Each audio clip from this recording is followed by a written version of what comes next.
నమస్తే రమ్మగారు. నమస్తే జయ. రమ్మగారు, ఏదైనా కొత్త సిరీస్ స్టార్ట్ చేద్దామా? ఒక పురాతన కథ చెప్తామా? ఓ సూపర్. మరి ఇది జరిగిందో కథో తెలియదు జయ నాకు. ఇది చిలకమర్తి లక్ష్మీ నరసింహం పంతులు గారు వారు రాసిన మణిమంజరి. మణిమంజరి. మణిమంజరి. అయితే చిలకమర్తి వారివి ప్రఖ్యాతమైన గణపతి అనే నాటకం, రేడియో నాటకం వచ్చేది. మా చిన్నప్పుడు వచ్చేది, మా దగ్గర రికార్డు కూడా ఉండేది. ఇంచుమించు నాటకం అంతా నోటికి కూడా వచ్చేది చిన్నప్పుడు నాకు. ఓహో. ఇప్పుడు అసలు కొన్ని గుర్తున్నాయో లేదో, కానీ మధ్య మధ్యలో ఎప్పుడైనా మాటల్లో జ్ఞాపకం చేసుకుంటూ ఉంటాం. రేడియో నాటకం గణపతి విని తీరాలి వారిది. వారివి ప్రహసనాలు, తర్వాత గయోపాఖ్యానం ఒకటి చాలా ఫేమస్, 100 సార్లు ప్రదర్శించబడింది ఆ గయోపాఖ్యానం. అందులో డైలాగులు అవి కూడా భలే బాగుంటాయి. గయోపాఖ్యానం కథ మళ్ళీ చెప్తా, ముందు ఇప్పుడు మణిమంజరి చెప్పాక అది చెప్తాను. ఓకే. లక్ష్మీ నరసింహం గారివి చాలా ప్రత్యేకమైన పద్ధతులు ఉన్నాయి జయ. ఈయన ఇంచుమించుగా 1920లో రాశారు గణపతి నాటకం. ఆ 1920లో. అంత పాతది. గయోపాఖ్యానం కూడా స్వతంత్రానికి ముందే, అది కూడా ఇంచుమించుగా ఈ కాలంలోనే 28, 25, 24 టైంలో రాశారు. వీరేశలింగం పంతులు గారితో కలిసి పనిచేశారు. ఆ రోజుల్లో దళితులకి పాఠశాల స్థాపించిన మొట్టమొదటి వ్యక్తి లక్ష్మీ నరసింహం పంతులు గారు, చిలకమర్తి వారు. కేవలం దళితుల కోసమే పాఠశాలలు చేశారు. తర్వాత వీరేశలింగం పంతులు గారిది హితకారిణి అని ఒక స్కూల్ అది ఉంది, హితకారిణి సభ అనేవారు, రాజమండ్రిలో ఉండేది. దాంట్లో విస్తారంగా పనిచేశారు ఈయన. సమాజ శ్రేయస్సు కోసం అసలు వారి ప్రతి స్పీచ్ దానికి సంబంధించిందే ఉండేదట. శ్రీ చరిత్ర కూడా చాలా బాగుంటుంది చిలకమర్తి వారిది. మరి ఇది ఎక్కడ ఎప్పుడు ఎలా ప్రింట్ అయిందో నాకు తెలీదు. నాకు ఆ పుస్తకం మాత్రం దొరికింది. ఆ మణిమంజరి పుస్తకంలో 2 కథలు ఉన్నాయి. మొదటిది మణిమంజరి, రెండోదేమో విష్ణువర్ధనుడి కథ, అది కూడా చెప్పచ్చు. ఇది చెప్దాం, మణిమంజరి. మణిమంజరి మీకు పుస్తకం దొరికితే స్క్రైబ్లో ఉంది, స్క్రిప్ట్లో ఉన్నది, స్క్రైబ్డ్ లేదా స్క్రిప్ట్ దాంట్లో దొరుకుతుంది. చదవదలుచుకుంటే ధారాళంగా చదవచ్చు. కొంచెం తెలుగు పురాతనమైన భాష.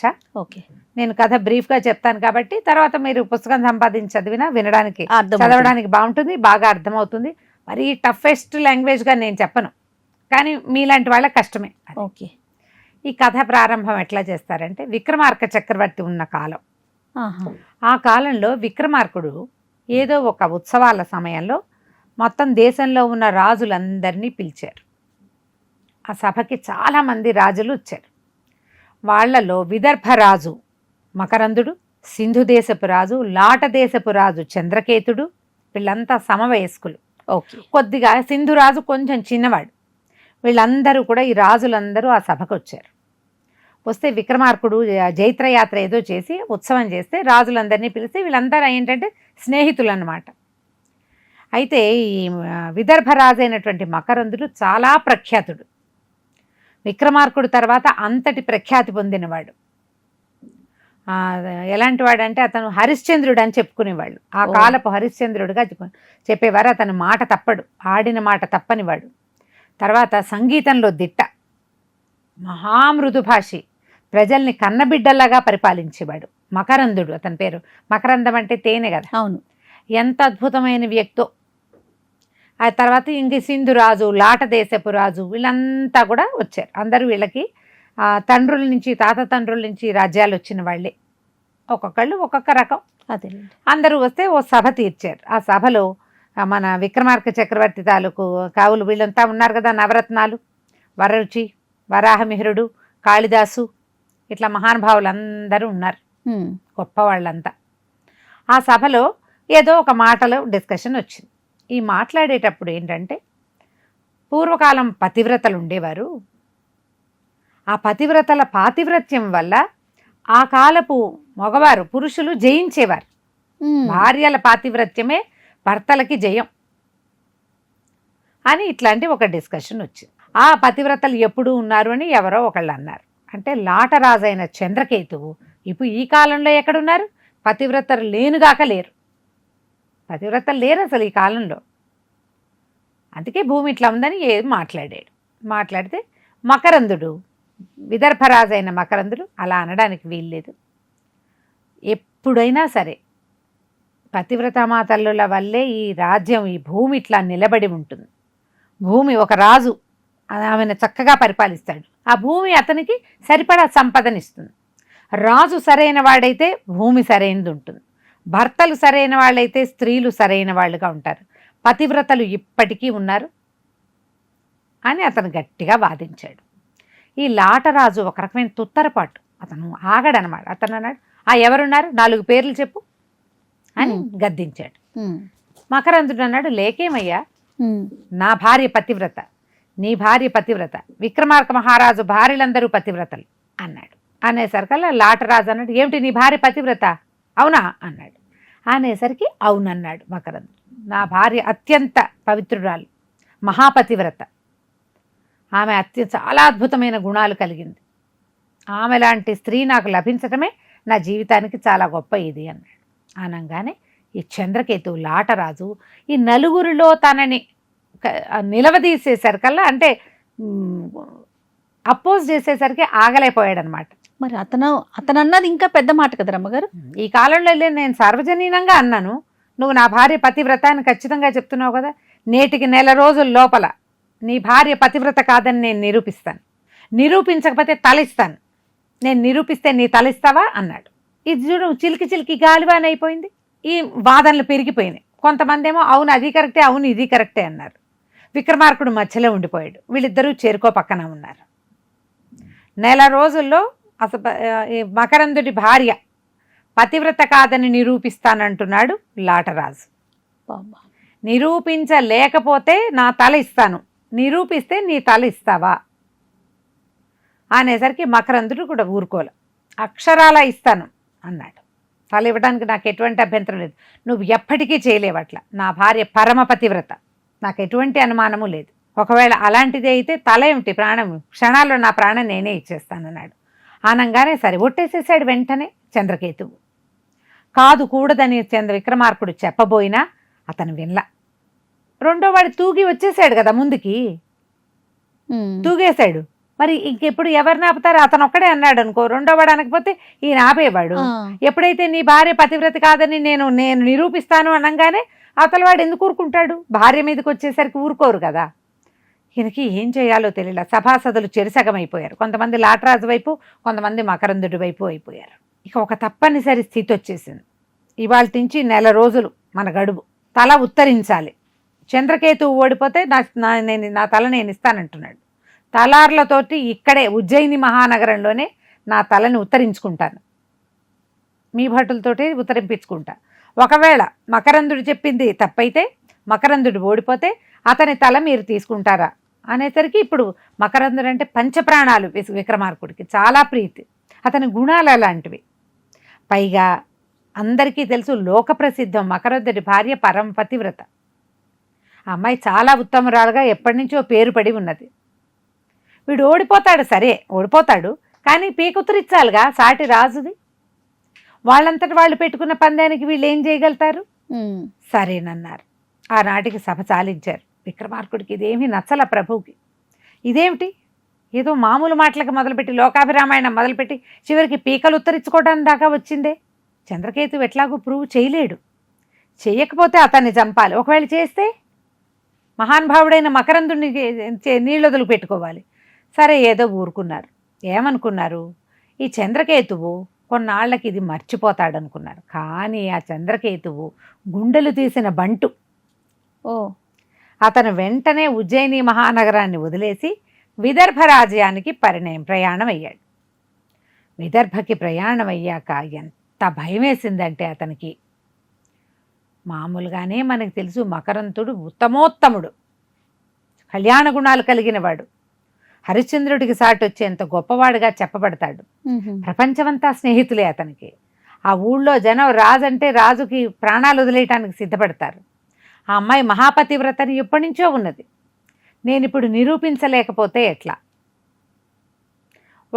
కొంత సొమ్ము తీసుకుని ఒక ధర్మశాలలో దిగాడు. ఉన్నాడు, ఆలోచిస్తున్నాడు ఏం చేయాలని. అప్పటికి 2-3 నెలలైంది ఈ రాజులందరూ విక్రమార్కుడి దగ్గరికి వెళ్ళి. 3 నెలలు అయిపోయింది, రాలేదు. అందరూ ఎవరు ఇళ్ళకెళ్ళాల, అంతా ఇక్కడే ఉన్నారు. ఈ చంద్రకేతు కూడా ఇంటికి వెళ్ళాల, వీళ్ళెవరింటికో వచ్చాడు. అయితే ఈ మకరందుని భార్య మణిమంజరి, ఉత్తమ ఇల్లాలు, వివాహమై 20 సంవత్సరాలు అయింది, సంతానం కూడా ఉంది. పిల్లల్ని చూపించారు కానీ సంతానవతి ఆవిడే. ఆవిడ దగ్గర 2 చెలికత్తెలు ఉన్నారు. ఒకటి రాజముఖి. ఈ రాజముఖి ఆవిడ పుట్టింటి అరణపు దాసి. ఆమెతో పాటు వచ్చింది చెలికత్తి. చిన్నప్పటి నుంచి ఆమెతో కలిసి ఉంది. ఆమె ఈమెతో పాటు వచ్చేసింది. రెండవది ఈ ప్రాంతానికి వచ్చాక, ఇక్కడికి వచ్చాక ఇక్కడ అంతఃపురంలో ఉన్న చెలికత్తె. దాని పేరు కీర్తిమతి అనుకుందాం. అలాంటి పేరే కాస్త దగ్గరగా. అయితే ఈ కీర్తిమతికి రాజముఖికి పడేది కాదు. ఎప్పుడు ఏదో చిన్న తేడా ఉండేది. ఆ రోజుల్లో ఏమైంది, కీర్తిమతి రాణిగారితో కొంత పోట్లాడింది. చిన్న వాదన వచ్చింది. వాదన వచ్చేసరికల్లా ఆ రోజు ఏమైంది, ఈవిడికి దిగులుగా ఉంది. తెల్లవారుజామునే ఏదో పీడకలు వచ్చింది రాణిగారికి. పీడకలు వచ్చి ఏడుపు మొహంతో కళ్ళనీళ్ళు పెట్టుకుంటూ లేచింది. రాజముఖి ఓదార్చి, ఎందుకమ్మా బాధపడుతున్నావు, ఏమైందంటే 3 నెలలు అయిపోయింది, రాజుగారేమో రాలేదు, ఉత్తరాలు అయితే వస్తున్నాయి, విక్రమార్క సన్నిధిని వదిలిపెట్టి రాలేక ఉన్నానని వస్తానని రాస్తున్నారు, కానీ నాకు దిగులుగా ఉంది, ఏదో పీడకలు వచ్చింది, ఏదో అగ్నిలో పడి తగలబడిపోతున్నట్టు, ఏదో మహాగ్ని ప్రవేశం చేసినట్టు కలొచ్చింది నాకు అని దుఃఖించేసరికల్లా ఆవిడ ఈ రాజముఖి ఆ రాణి గారిని దగ్గరికి తీసుకుని, లేదమ్మా ఏమి పర్వాలేదు, మనం ఉత్తరం రాద్దాం, దేవాలయానికి వెళ్ళి దండం పెట్టుకుందాం అని ఏదో ఓదారుస్తుంటే ఈ కీర్తిమతి ఉందిగా, ఇది అవి ఇవి సర్దుకుంటూ ఏమందంటే, ఆ లేకేమమ్మా, నువ్వు ఉన్నావు కదా, రాజుగారు లేకపోతే మాత్రం నువ్వు ఉన్నావు కాబట్టి నువ్వు రాణిగారిని ఓదారుస్తావు, రాణిగారిని మనసుని ఆనంద పరవసరాలను చేస్తావు, నువ్వు అది చేస్తావు ఇది చేస్తావు అని ఒక నిష్ఠూరమైన మాటలు. ఎందుకంటే ఆవిడ నిద్ర లేస్తూనే రాజముఖిని కావలించుకుంది. మరి చిన్నప్పటి నుంచి ఉన్నది కదా, తనకి చెప్పలేదు, దానికి ఇంపార్టెన్స్ ఇచ్చిందని. అదేలే అనేసరికి రాజముఖి కూడా ఊరుకోలేదు. ఏమిటే నీ నీ తొందరపాటు ఏమిటి, నువ్వు ఎందుకు ఇట్లా మాట్లాడతావు అనేసరికి ఇక నువ్వంటే నువ్వు అని వాదించేసుకున్నారు ఇద్దరు. వాదించుకున్న మరుక్షణం ఈ కీర్తిమతి ఏం చేసింది, రాణిగారితో, దీన్నే ఉంచుకోండి, నేను మీ దగ్గర ఉండను, ఉన్నా ఏం ప్రయోజనం, మాకేం ఇంపార్టెన్స్ లేదు, మేమేం ప్రముఖులం కాదు, మీ ఇంటి పుట్టిన నుంచి వచ్చింది కాబట్టి నీకు అదంటే ప్రీతి, మేమంటే విలువ ఉందా, మర్యాద ఉందా, ఏదైనా దుఃఖం కష్టం వస్తే మాకు చెప్పుకుంటావా, మేము ఎందుకు నిన్ను సేవించడం, నేను పోతున్నాను, నేను ఇంక రాను అని వెళ్ళిపోయింది. ఇప్పటికి 1-2 సార్లు అట్లా అయింది. మళ్ళీ మనసు తెంచుకుని వస్తుంది. ఇంత చేయదు, ఈసారి ఎక్కువ చేసింది ఎందుకో. ఈ వెళ్ళిపోయిన కీర్తిమతి దాని పింతల్ని ఒకదాన్ని ధర్మసత్రంలో పనిచేసే దాన్ని పలకరించబోయింది. అక్కడ మాట్లాడుకుంటున్నారు, నేను రాణిగారి దగ్గరే ఉన్నానని, అదని అంతఃపురంలో ఉన్నానని, రాజుగారు ఇంకా రాలేదని, నేను ఆ ఉద్యోగం విడిచిపెట్టేసా ఉద్యోగం, ఇక నేను అంతఃపురానికి వెళ్ళను అని మాట్లాడుతున్న మాటలన్నీ ఆ ధర్మసత్రంలోనే దిగినటువంటి చంద్రకేతు మహారాజు లాటరాజు వినేశాడు. వినంగానే చూస్తే అందగత్తె, ఇది ఒక 25 సంవత్సరాల వయసు ఉంటుంది, 26-28 ఏళ్ళు ఉన్నాయి, 30 ఏళ్ళు లేవు పూర్తిగా, కానీ కనపడుతోంది. పిలిచి నీ పేరేమిటని అదని ఇదని కనుక్కొని ఏవో బహుమానాలు ఇచ్చాడు. చిన్నగా ఏదో సేవించింది. మళ్ళీ వచ్చింది. 2 సార్లు 3 సార్లు అయ్యాక ధర్మసత్రానికి రావటము, ఇతనితో కాసేపు మాట్లాడి ఆయన మెళ్ళోంచి ఓ వస్తువు పుచ్చుకోవటం. రాణిగారి కొలువు మానేశాక దీనికి డబ్బు ఎక్కడి నుంచి వస్తుంది, దశకం ఎక్కడి నుంచి రాదు, ఎవరో తీసుకొని మెళ్ళోంచి ముత్యాల హారాలు రత్నాల హారాలు తీసిస్తుంటే చేదా కాదుగా, పుచ్చుకున్న తర్వాత 3వసారికి బాగా కబుర్లు మాటలు అన్నీ అయ్యాక అతను ఆ అమ్మాయిని పట్టుకుని ఏం చెప్పాడంటే, నీకు నిజం చెప్పాలి, నాకు ఎలాగైనా సరే మహారాణితో పరిచయం కావాలి, ఆమెకి మానభంగం చేసే అవకాశం కావాలి, నాకు ప్రత్యక్షంగా చేయక్కర్లా, కానీ చేసినట్టు చెప్పగలగాలి, ఏం చెయ్యొచ్చో చెప్పు. 3 సార్లు బహుమతులు పుచ్చుకున్నాక ఇంక ఇప్పుడు దొరికిపోయింది కదా, ఇక తన సంగతి చెప్పుకున్నాడు. చెప్పేసరికల్లా ఆవిడంది, అమ్మో కొంపలు మునిగిపోతాయి, ఇంకేం లేదు, ఆవిడ పరమ పతివ్రత, భర్తను తప్పిస్తే అన్యుడి మొహం కూడా చూడదు, అవన్నీ కుదరవంటే నేను అవంతా ఏం చేయను, కానీ ఏ విధంగా ఆవిడ గురించి నేను ఇంకో చోట చెప్పగలను ఆ ఉపాయం చెప్పమన్నాడు. నాకు చాలా భయంగా ఉందంటే, నిన్ను నాతో ఉంచుకుంటా, నా రాణుల్లో నిన్నొక రాణిని చేస్తానని నమ్మించాడు. ఆడవాళ్ళకి అంతకంటే ఇంకేం అక్కర్లేదమ్మా, మొదట డబ్బు బంగారం నగ కావాలి, తర్వాత ఆ రాణి పదవో ఆ భార్య స్థానమో ఇస్తానంటే ఎంత కొంపకైనా ఎసరు పెట్టేస్తారు. ఆ కాలం నుంచి ఈ కాలం దాకా అలాగే ఉన్నారు ఆడపిల్లలు. నిన్ను రాణిని చేస్తానంటే చాలు, అంతేకాని వీడెవడో దౌర్భాగ్యుడు, వీడికి నేను రానివ్వటం ఏమిటి, నేను ఎక్కడ పని చేశానో, ఏ ఆస్థానంలో నేను తింటున్నానో ఆ రాణిని మానభంగం చేస్తానన్న వాడిని నేను ఎట్లా నమ్మను అని అనుకోలే కీర్తిమతి. ఆ పూటకి పారిపోయింది. కానీ మర్నాడు ఆలోచించుకుని వచ్చింది. ఆమె ఒక ఆలోచనతోటే వచ్చిందని చంద్రకేతువుకి అర్థమైంది. ఆ వచ్చిన కీర్తిమతి, నిజంగా చెప్పండి, నన్ను మీ ఊరు తీసుకెళ్ళిపోతారా, నన్ను ఇక్కడ ఉంచకుండా తీసుకెళ్తారంటే అక్షరాలా తీసుకెళ్తాను, నువ్వు నాతో రమ్మని ఆమెను తన గదిలోకి తీసుకెళ్ళిపోయాడు. ఆయనతో చాలాసేపు గడిపిన తర్వాత ఇక మరి ఇప్పుడు అతనితో వెళ్ళిపోవటానికి సిద్ధపడిపోయిందనమాట. అప్పుడు నా దగ్గర ఒక బ్రహ్మాండమైన ఉపాయం ఉంది, దానికి ఏం లేదు, నేను మళ్ళీ రాణిగారి దగ్గరికి వెళ్ళాలి, మీరు ఓపికతో ఉండండి, ఒక 4 రోజులు ఉండండి, నమ్మించి ఆమెను నేను మోసం చేస్తాను. ఆమె దగ్గర 2 వస్తువులు ఉన్నాయి. ఏమిటవి? ఈయన విక్రమార్క చక్రవర్తి దగ్గరికి వెళ్తూ వెళ్తూ భార్యకి ఒక చురకత్తి, మొలకత్తి అంటారు, ఇట్లా దీంట్లో పెట్టుకుంటారు కదా, దట్టిలో పెట్టుకుంటారు, ఇంత ఉంటాయి, చురకత్తి, ఒక చక్కటి తన పేరు రాసి ఉన్న ఒక ఉంగరము 2 భార్య చేతికి ఇచ్చాడు. ఈ 2 చూసుకో, నన్ను చూసినట్టేనని. ఆవిడ ఆ 2 వస్తువులు ప్రాణప్రదంగా చూసుకుంటుంది. ఆ వస్తువులు పట్టుకొచ్చి మీకు ఇస్తానని చెప్పింది. ఇప్పుడు ఆ వస్తువులు తేవడానికి ఇది ఏం నాటకం ఆడి ఎట్లా తీసుకొస్తుందో మనం వచ్చే భాగంలో చూద్దాం. తప్పకుండా రమ్మగారు. నమస్తే. నమస్తే జయ. And for more videos, Please subscribe to iDream. Please subscribe to iDream. Please subscribe iDream. And please subscribe to iDream. For more videos, subscribe to iDream. please like, share and subscribe to the channel. Congratulations, iDream. Subscribe to iDream. Subscribe to iDream. So subscribe to iDream Media. iDream ki iDream team అందరికి huge congratulations. Please subscribe iDream Media. Please subscribe to iDream. Subscribe iDream. Please subscribe to iDream. iDream అంటే నా కళల channel subscribe చేసుకున్న నోరు తిరుగుతలేదు, మీరైతే గంట గుర్తు కొట్టండి. For more such videos, please subscribe to iDream. Subscribe to iDream. Please subscribe to iDream. Please subscribe iDream Media. Please do subscribe to iDream. Please subscribe to iDream Media. For best entertainment and information, please subscribe iDream. And don't forget to subscribe to iDream.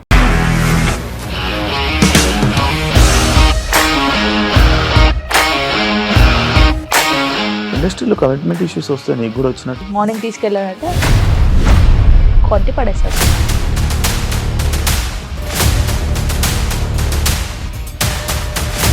ఒక్కళ్ళు కూడా చూడలేదు ఈ cinema అని చెప్పడానికి కూడా చాలా ధైర్యం కావాలి. అది నిజం కదా, దాంట్లో ధైర్యం ఏంటి? ఇది నెక్స్ట్ డే ప్లేట్ మార్చేస్తే తప్పు కదా. As of now, we are comfortable this అని నేను అనుకుంటున్నాను. రష్మిక గారిది మీది ఒకే ఊరు అంట కదా.